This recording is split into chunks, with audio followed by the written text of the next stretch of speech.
What is going on, guys? I'm Grkdude. Welcome back to the channel. Today I'm doing a video review on Rurouni Kenshin The Beginning. So finally came out a live action version of my favorite movie of all time, Rurouni Kenshin Trust and Betrayal, and honestly, it's a masterpiece. I would even say it's a 10 out of 10. Seriously, the best for last. Even though it should have came out before the final in America, but either way, at least they made it, they perfected it. It's amazing. You should definitely go see it, guys. This time around, it's more plot than action, but the story is just phenomenal and on point, honestly. It's a great romantic tragedy, and I'm gonna be going into spoilers obviously, so hopefully you guys have seen it. If not, definitely come back to this video after you've seen the movie. So anyways, the movie starts off with its own kind of intro. It's like Kenshin kind of captured on purpose to take out these guys. I think it's kind of okay beginning, to be honest, but the whole rest of the movie is just perfect, and it's literally straight from Rurouni Kenshin Trust and Betrayal, or it's taken from the manga. But either way, they actually combined both of them, and it came out really well, to be honest.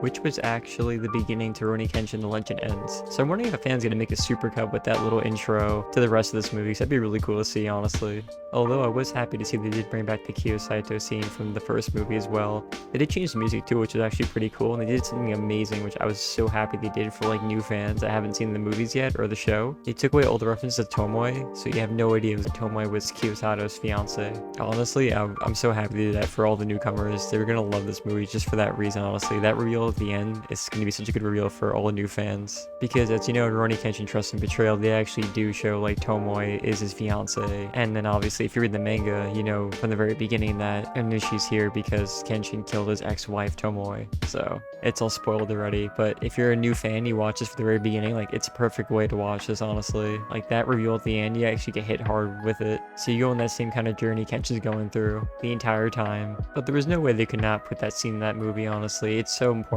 to this whole story. So they had to put that scene. They couldn't skip that. Unlike any references to Hiko, unfortunately, he all got cut. Which he had great scenes in Trust and Betrayal, so I definitely would say go back and watch just for those scenes. And then another awesome thing this movie does is that it takes all its scenes from like Trust and Betrayal or the manga. You see at one point Katsura is actually the one asking about Kenshin's first scar, and you get to see his wife actually in person. So they're condensing like two scenes from Trust and Betrayal into like one scene in live action. They do that a lot throughout the movie, which I'm actually really happy about. They don't make up anything really. So yeah, they pretty much condensed multiple scenes from Trust and Betrayal into like one scene for this movie, but it works really well, honestly. Everything flows perfectly. And then they also kind of went with some of the manga stuff, which is cool to see. So like when Kenshin first meets Tomoe at the bar, he runs into a bunch of like other guys, and that's all in the manga, so it's all canon, it's all legit, and he does stop them, and also that ninja does end up actually killing them, so that all does happen. Then we also got a cool look at Shukaku, and he also saying that he'll make sure to him from now on for all the ages, which is pretty awesome, honestly. A reference to his Sakabato. Something that I noticed was different, I don't know if it was just a translation to Netflix, but Katsura asked Tomoe to not blunt his sword and not be his sheath this time around.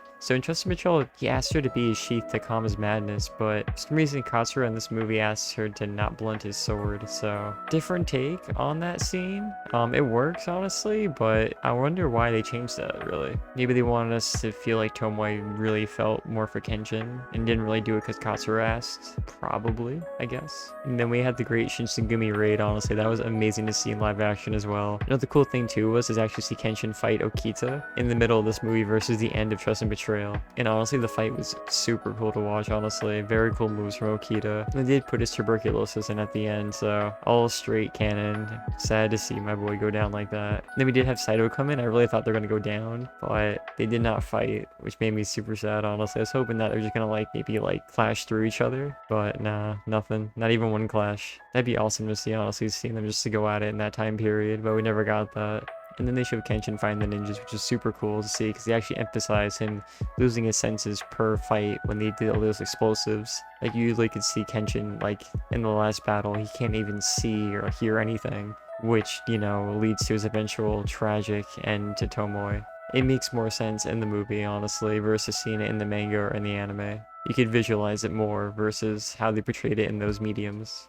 They did reference Shishio at the end. They said, you know, they'd have a replacement who's going to take over his assassinations when Kenshin steps down for assassinating. He's still going to kill, obviously, until the new age comes, but his assassinations went over to Shishio Makoto, which we didn't get to see in this movie, honestly. I was hoping to see a cameo from the actor from the last movies, but he didn't show up. They do show him in Trust and Betrayal as like a black silhouette, though, which is pretty cool, but he didn't show up in this movie. Just a nice little reference, so. But yeah, this movie overall is mostly like plot, not too much action, but when there's action, it's really good, honestly. A lot more enjoyable than the last couple of movies. This is my favorite movie out of all of them, to be honest, and probably one of my favorite movies of all time at this point. But yeah, so honestly, overall, I love this movie so much. It's a perfect adaptation of Rurouni Kenshin Trust and Betrayal, and they nailed it, honestly. It is so good. Definitely perfect for newcomers and for hardcore fans. I really wanted to critique it and be mad at it, but it was perfect, honestly. I can't wait to watch it again. It's probably going to be my favorite movie of all time, because I love the original Trust and Betrayal, and now they just made a live action version of it. They didn't really change much to it, just besides that little beginning and the scene where Kenshin's like drinking with those guys. And Katsura mentions that, you know, he's going to take away his humanity,